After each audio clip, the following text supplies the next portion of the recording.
What's up guys, Ivan Carranza here, and today we're taking a look at my Dingwall Custom Super PJ4.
Now before I continue, full disclosure, I am a Dingwall artist, but this is not a sponsored video. I'm not getting paid to make this video.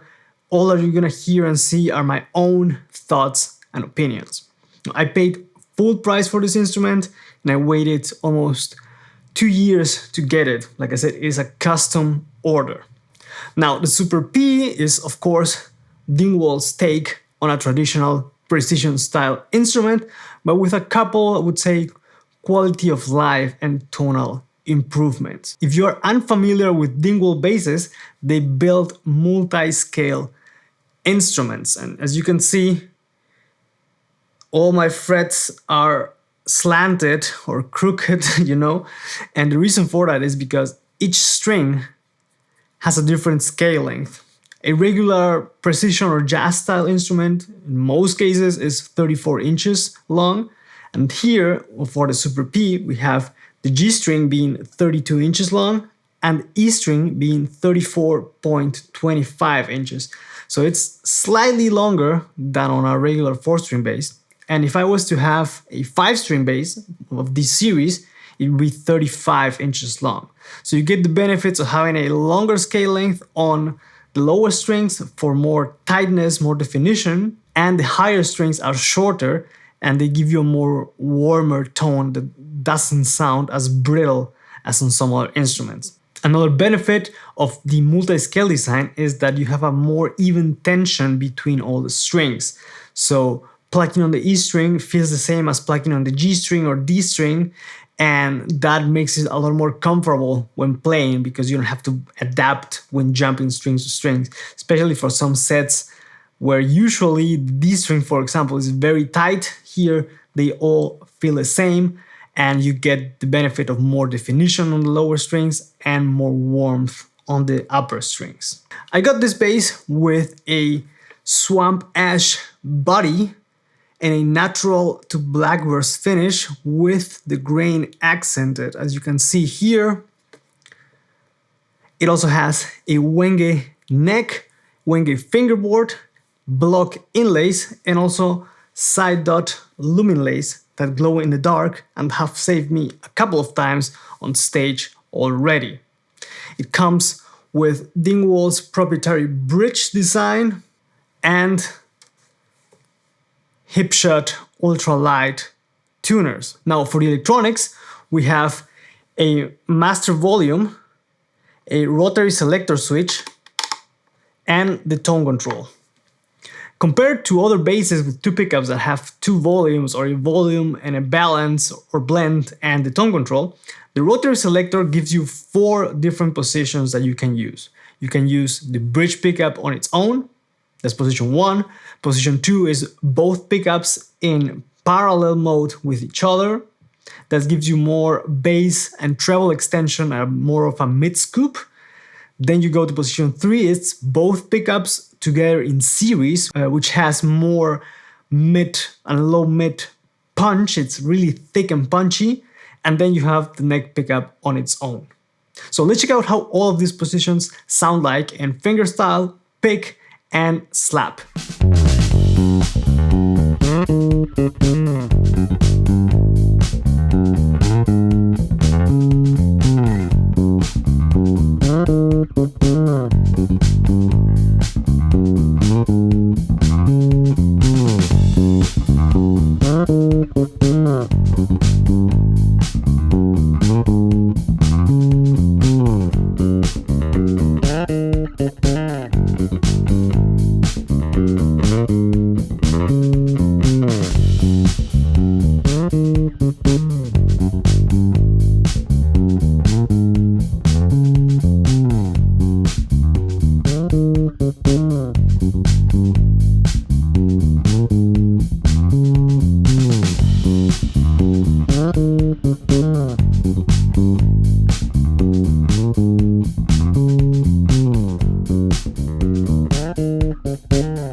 As you could hear, you can get a lot of different sounds out of this instrument, and what I really like is that no matter what you're playing, the bass has a lot of clarity and definition in the sound. So you can fit the mixes, but you still retain the presence of your bass so that you don't get completely buried in the mix.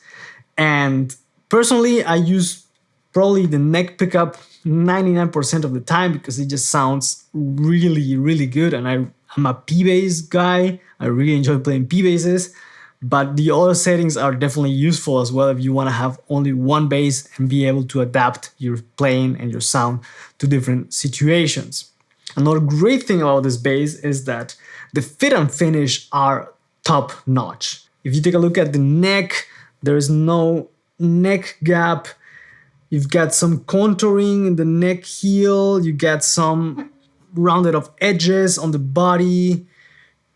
Here it's all very smooth and it feels super solid so that when you're playing it, it doesn't feel as if it was a neck, a body, tuners, electronics put together, but instead it feels as if it was just one single unit that reproduces the sound that you're playing.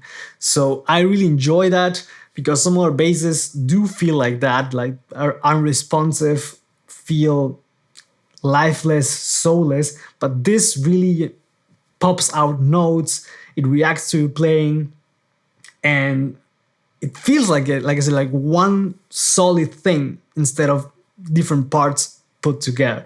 And I really enjoy it because it makes your playing experience a lot more fun. Another of my favorite parts of the bass is the neck. Like I said, it has a winged neck, and I paid, I think, a 600 euro upcharge for it, but it was definitely worth it. It is extremely comfortable. Transitioning up and down the neck feels great, and I think that contributes also to the fact that the notes really pop out of this instrument. You can tell that the neck is the heaviest part of the bass, but when you stand up, there is no neck dive, which I really like. If there was one thing that I would maybe critique of this bass, is that if you take a look at this part, you can see that the surface is pretty much flat. Maybe there's a slight angle, but it's pretty flat. And then there's this rounded off corner, which that's where your forearm goes. On most other basses that I have and have played, usually there is a forearm cut here, which to me feels more comfortable instead of the flat surface and the round edge. Now the round edge really is comfortable, no question about it, but I've noticed that I do prefer, especially when standing up, to have an angle there, you know, a breaking point for your forearm to go. When playing with a pick, I've noticed that that feels more comfortable to me. It's no deal breaker, but if I could maybe change one thing about the design, would be to add a slight angle here for your forearm. Other than that, I think it's a superb instrument, definitely worth the money. It is very expensive. I paid 4,000 euro for it, and there's a long wait list, but if you want to have a top quality custom bass that sounds and feels great, I would definitely recommend you to check out Dingwall Basses. And in order to cut some of the build time queue, you can reach out to some of the dealers, and most of them have instruments already in the queue that you can still change some of the specs. So if you're interested, look for a dealer near to you and contact them. Also, check out the link in the description below to learn more about Dingwall guitars. I hope you guys liked the video. Let me know what you think in the comments, and also don't forget to subscribe and hit the notification bell to stay up to date with the content that's coming to the channel. As always, thank you guys for watching. Let me know what you think in the comments, and I'll catch you guys on the next one. Take care.